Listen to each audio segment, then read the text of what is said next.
দেখুন, বাংলায় কোনো ব্যক্তি বা ব্যক্তিগণ তাদের কোনো জায়গায় মন্দির, মসজিদ, গির্জা বা তাদের ধর্মে কোনো একটি আরাধনার জায়গা, প্রার্থনার জায়গা করতেই পারেন।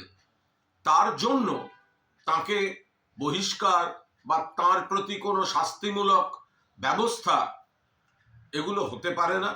এগুলো কখনো তৃণমূল কংগ্রেস করেনি, ভবিষ্যতেও করবে না। কিন্তু যদি কোনো ব্যক্তি অন্য রাজনৈতিক দলের চক্রান্তের ফাঁদে পড়ে প্ররোচিত হয়ে ধর্মের মোড়কে রাজনৈতিক অঙ্কে সেই ধর্মকেন্দ্রিক কোনো ইভেন্টকে দিয়ে ভোটের রাজনীতির বিষাক্ত মেরুকরণের মায়াজাল তৈরি করতে চান এবং বিশৃঙ্খল পরিস্থিতি তৈরি করেন, দল বিরোধী কাজ করেন, সাংগঠনিকভাবে দলকে পর্যুদস্ত বা বিড়ম্বনায় ফেলার চেষ্টা করেন, সেক্ষেত্রে বিষয়টা আর ধর্মের বলে থাকে না। তৃণমূল কংগ্রেস হিন্দু ধর্মকে সম্মান করে, মুসলমান ধর্মকে সম্মান করে, খ্রিস্টান ধর্মকে সম্মান করে, প্রত্যেকটি মানুষের ধর্ম এবং তার অধিকারকে সম্মান করে। কিন্তু কিছু লোক যেমন তার ওই অমুক কণ্ঠে গীতা পাঠ, আরে গীতা তো আমাদের হৃদয়ে, কিন্তু গীতাকে যখন পলিটিক্যাল মার্কেটিং এ আনা হয় তখন আমরা গীতার বিরোধিতা করি না।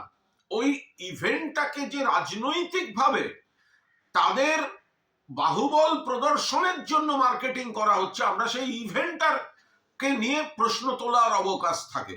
একইভাবে মুসলমান ধর্মেও কেউ মসজিদ তৈরি করছেন, করতেই পারেন, কিন্তু সেটা যদি অন্য রাজনৈতিক দলের চক্রান্ত বা প্ররোচনার ফাঁদে পড়ে একটা পলিটিক্যাল ইভেন্টে পরিণত হয় এবং সেটার উদ্দেশ্য অন্য কিছু থাকে, সেক্ষেত্রে সেটা সাংগঠনিক শৃঙ্খলা বিশৃঙ্খলা তাদের পর্যবেক্ষণের আওতায় পড়ে যায়।